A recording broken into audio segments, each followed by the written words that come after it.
Oke, kaidah yang berikutnya adalah kaidah yang keempat ya, yakni al-adah al-muhakkamah. Jadi artinya adat itu bisa menjadi sebuah hukum.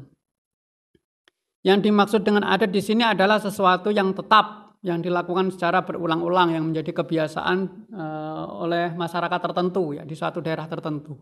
Itu disebut dengan adat.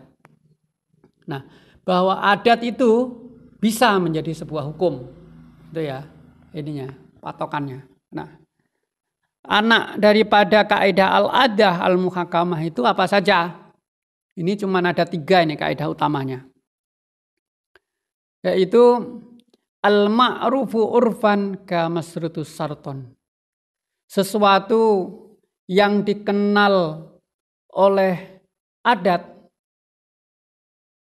yaitu sesuatu yang telah dikenal dengan uraf, seperti yang disyaratkan dengan adanya suatu syarat. Al-ma'rufu urfan ka masrutu sarton. Itu. Nah, contohnya apa? Jadi al-ma'rufu urfan ka masrutu sarton itu sesuatu yang telah dikenal oleh uraf seperti halnya dianggap syarat ya. Itu. Contohnya apa misalnya? Kalau di kampung saya itu orang jual beli bata di produksinya itu, tempat produksi. Nah, ketika misalnya mau dikirim, ternyata harga dasar daripada pembuatan batu bata itu sudah naik. Tadinya batu bata misalnya satu butirnya itu harganya 10.000. 1.000 misalnya, 1.000 satu butirnya itu harganya 1.000 batu bata itu satu butirnya. Nah, ketika pas mau dikirim itu harga-harga naik, tapi sudah ada di DP, sudah di DP duluan. Maka DP-nya tersebut maka memberikan batu bata itu hukumnya wajib, itu tidak tergantung pada naik turunnya harga. Jadi harga yang sudah disepakati itu menjadi acuan. Terus kaidah yang kedua ya, al-ma'rufu bainat tujari kal masrutu bainahum. Jadi adat yang ada pada seorang pedagang itu seperti syarat di antara mereka. Itu walaupun tidak diucapkan, dia menjadi sebuah syarat walaupun tidak ada kontraknya, tidak ada perjanjian kontraknya, itu seperti syarat bagi mereka. Contohnya apa misalnya? Kayak teman-teman komunitas penjual material itu ya, penjual material itu kan ketika misalnya jual beli, katakanlah misalnya paralon ya, paralon di tempat si A, di tempat material si A ini sudah habis. Ketika ada orang beli, dia bilang masih ada, berapa butuhnya misalnya? Oh, butuhnya misalnya 100 biji itu. Ada, nanti saya antarkan. Padahal tidak ada di rumahnya dia. Dia ambilkan dari komunitas temannya lagi, komunitas temannya. Punya temannya, jadi ini paralon temannya. Nah, enggak perlu ada kata-kata misalnya ini harganya berapa, tidak ada perlu kata-kata. Kalau misalnya sudah biasa berjalan itu, nanti untungnya ini dibagi 2. Kan yang udah berjalan kan untungnya dibagi 2. Berarti nanti dibagi 2. Artinya si A ini tadi yang menjual paralon untuk mengambil paralon di tempat temannya itu tadi untuk dijual lagi itu tidak harus membeli sebagaimana harga yang dijual oleh temannya. Paham ya? Paham ya? Ya seperti itulah. Jadi al-ma'rufu bainat tujar kal masrutu bainahum. Jadi kalau pedagang itu biasanya kalau menjual sesuatu yang diambil dari temannya, itu biasanya langsung dibagi 2. Itu setahu saya. Kayak di pasar-pasar itu seperti itu. Jadi dia tidak harus membeli seharga penuh. Bagaimana temannya itu menjual, tidak ada seperti itu. Tapi biasanya langsung dibagi dua. Jadi butuhnya berapa? Butuhnya 100 biji misalnya, 100 biji paralon. Ketika sudah dijual, maka nanti tinggal keuntungannya dibagi dua, gitu aja. Tidak perlu kalau diakad lagi ya lebih bagus lagi. Artinya ketika tidak ada akadnya itu tidak masalah. Gitu loh. Yang akan dilakukan adalah bagaimana perjalanan adat, begitu. Oke ya, lanjut. Kaidah dari al-ada al-muhakamah yang terakhir yaitu at-ta'yinu bil ma'rufi kat-ta'yinu bin nas. Apa yang ditetapkan oleh adat itu sama saja dengan apa yang ditetapkan di dalam nas. Makanya ada qaul yang lain itu yang menyebutkan kaidah yang lain itu yang sejenis ini, dia bilang as-sabitu bil ma'ruf kas-sabitu bin nas. Jadi sesuatu itu yang ditetapkan oleh adat itu sama saja dengan ketetapan di dalam syara. Contohnya misalnya apa? Orang kalau jual beli kan kalau sudah DP itu kan sebagai tanda jadi.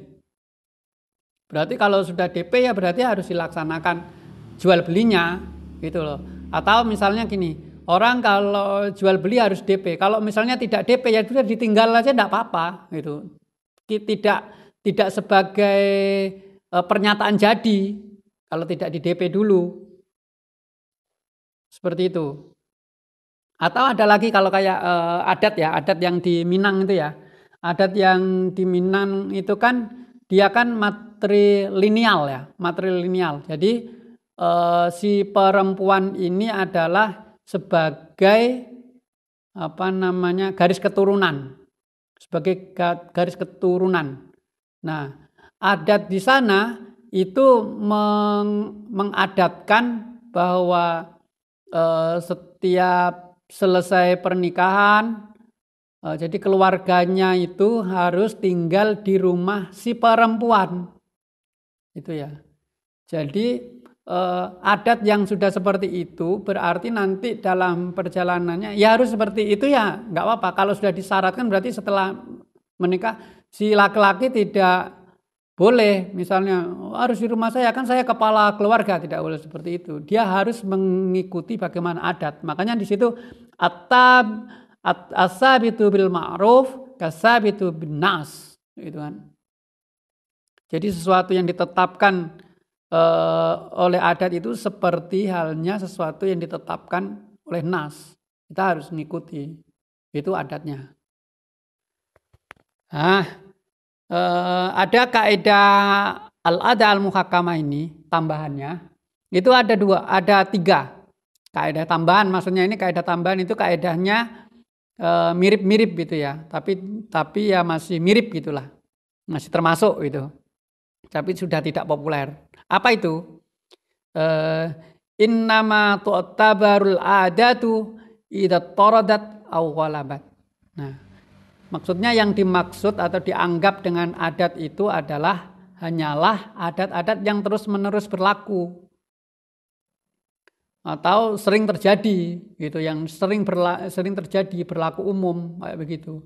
Enggak misalnya bikin sendiri dia bilang adat, enggak begitu. Apa yang sudah berjalan di masyarakat itu yang disebut dengan adat. Nah, ditunjang lagi dengan al-ibaratu lil ghalibis sa'i la linadiri. Jadi adat yang diakui adalah adat yang umumnya terjadi, dikenal oleh manusia, bukan yang diada-adakan sendiri, bukan yang jarang-jarang gitu. Contohnya apa? Misalnya ya itu tadi, misalnya menetapkan hukum mahar dalam perkawinan, namun tidak ada kejelasan berapa banyaknya ketentuan mahar itu. Ya yang udah biasa terjadi aja. Misalnya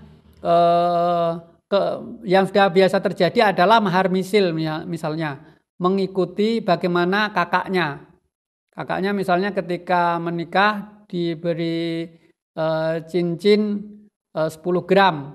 Berarti nanti mahar adiknya kalau misalnya itu tidak disebut di awal, ya kita kasih 10 gram gitu aja, mengikuti adat. Gitu.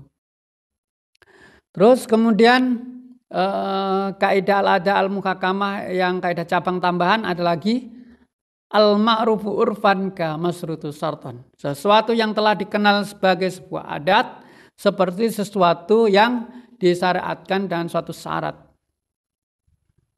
Contohnya apa? Misalnya jual beli itu kan jual beli buah di pohonnya itu kan tidak boleh. Jual beli buah di pohonnya karena apa? Belum jelas berapa apa jumlah buahnya itu. Nah, tidak jelas, gharar itu kan sebenarnya. Tapi karena itu sudah terjadi, sudah terbiasa di suatu daerah itu memang kalau jual beli buah itu seperti itu perjalanannya, maka itu boleh dilakukan. Sama halnya kalau misalnya di daerah Jawa Tengah itu di Pati misalnya tempat saya pesantren itu kalau jual beli padi itu enggak timbangan karungan itu enggak, tapi rata-rata orang belinya langsung ditebas di tengah sawah gitu. Ditebas di tengah sawah, diperkiraannya.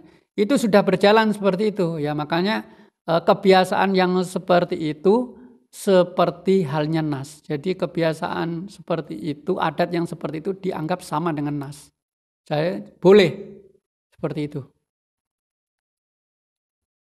Oke, demikian yang untuk kaidah keempat ya. Tinggal sisanya satu lagi yaitu kaidah kelima, al yakinu la yuzalu bisyak.